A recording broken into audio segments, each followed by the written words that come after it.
This is the hardest race I've ever done. How does this race compare to other races? It doesn't. I've never approached a race with as much fatigue, both muscle soreness and generalized body fatigue that I have as you progress throughout the races over the weekend. It's a challenge. If somebody's looking for a challenge and you want to kind of put your abilities to test, it's the perfect place. There are places where you need to stand up on the bike to just make the bike move up those switchbacks. Tremendously taxing, and that's what makes the course hard.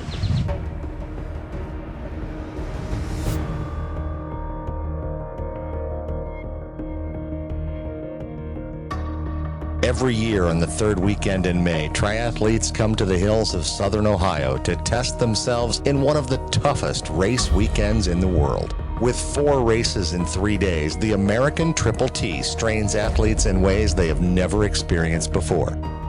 The weekend begins with a super sprint triathlon Friday evening. This short and fast race presents just enough of a challenge to show the racer what's in store for the rest of the weekend. Saturday starts with an Olympic distance triathlon.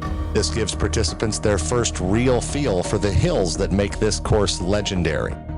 A year hasn't gone by without at least a few riders taking a spill on the winding switchbacks that pepper the course.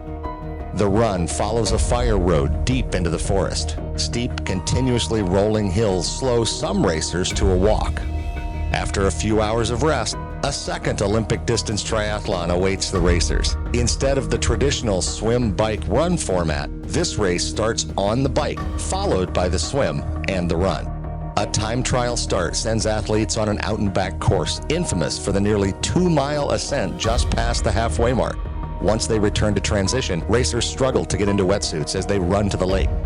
Sunday morning comes early, and whatever energy is left after the previous races will be needed as racers line up for their 4th and final race of the weekend, the half iron distance race.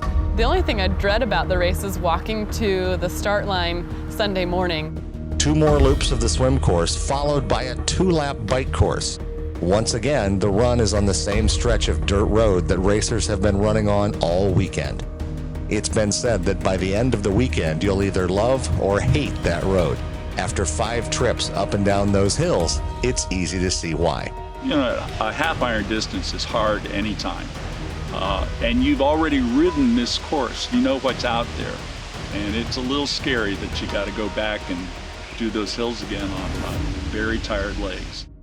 But in the midst of all the suffering, the pain, and the fatigue, something special, something unique forms.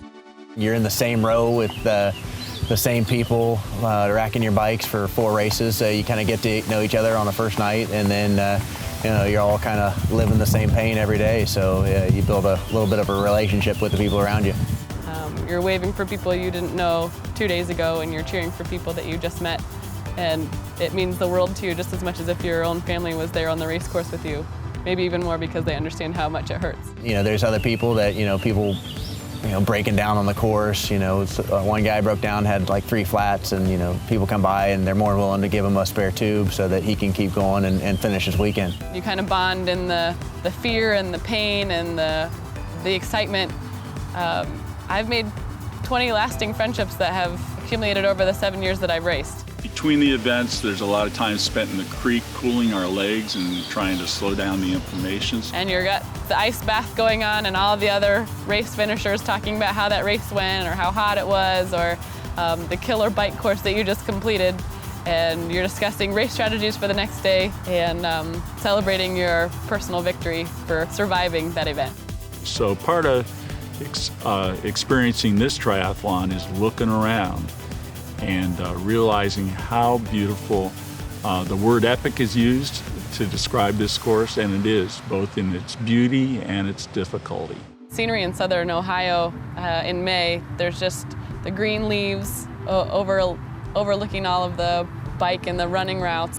Even with racing in California and Colorado and across the United States, I've never found a more beautiful location.